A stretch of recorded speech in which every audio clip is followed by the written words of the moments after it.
Salary కూడా credit అయింది.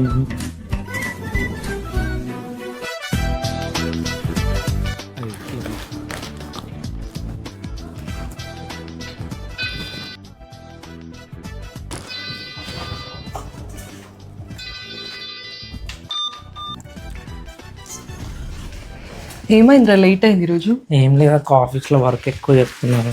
అవునా?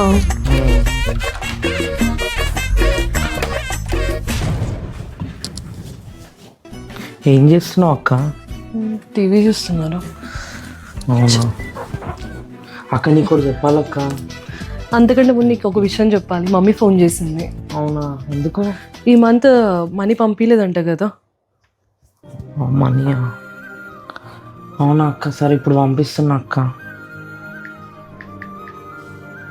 పంపించేసిన అక్క. సరే, నువ్వు డబ్బులు వేసిన విషయం మమ్మీకి చెప్తానులే. అడగడం మర్చిపోయి, ఇంతకుముందు ఏదో చెప్తున్నావు. ఏం లేదులే అక్క.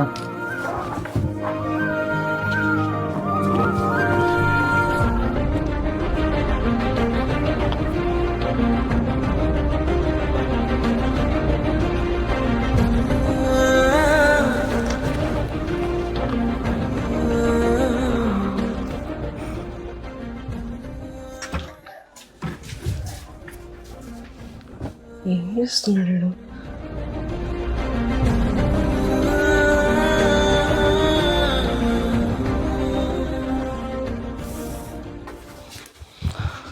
అరే, వీడికి బైక్ అంటే చాలా ఇష్టం అనుకుంటా. మేబీ ఇదే విషయం చెప్పాలనుకుంటే చెప్పలేకుండా పోయాడు.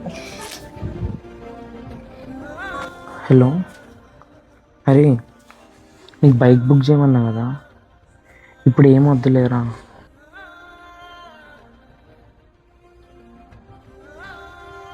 మళ్ళీ ఎప్పుడు బుక్ చేయాలో నేనే చెప్తా, సరేనా?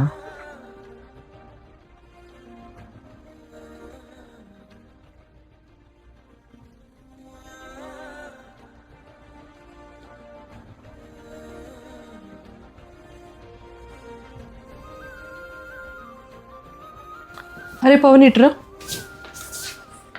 ఏంటిది అక్క? ఇంతకుముందు ఫోన్లో బుకింగ్ అంటున్నావు, క్యాన్సిల్ అంటున్నావు. అసలు ఏమైందిరా?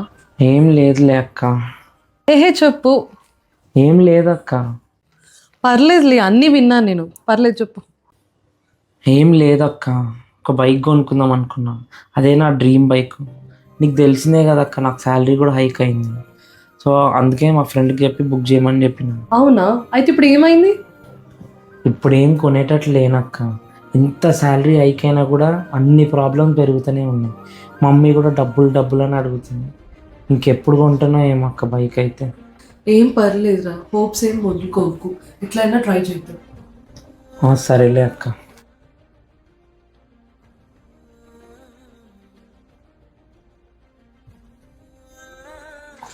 ఇంత టైం అవుతుంది, ఇంకా లేవలేదు ఏంటి?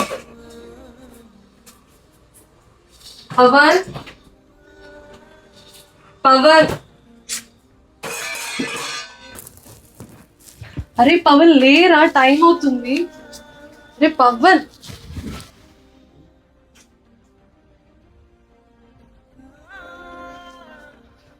ఈరోజు ఆఫీస్కి లీవ్ పెట్టినక్క. సరే, అయినా కానీ లేచి ఫ్రెష్ అప్, బ్రేక్ఫాస్ట్ రెడీగా ఉంది. ఇంకా ఫోన్ కూడా కూర్చున్నావా? లేచి రెడీగా. సరేలే అక్క, 10 minutesలో రెడీ అయ్యేసి వస్తాం. అరే పవన్, ఎంతసేపు రా, ఆకలిస్తుంది. అక్క వస్తున్నా. అక్క నాకేం ఆకలి అయితలే అక్క. ఏరా, ఇంకా రాత్రిదే ఆలోచిస్తున్నావా? అదేం లేదక్క. ఇప్పుడు నీ ఆలోచన అంతా బైక్ గురించే కదా. ఎలాగోలాగా ట్రై చేద్దాంలే. ఏమోలే అక్క, చూద్దాం.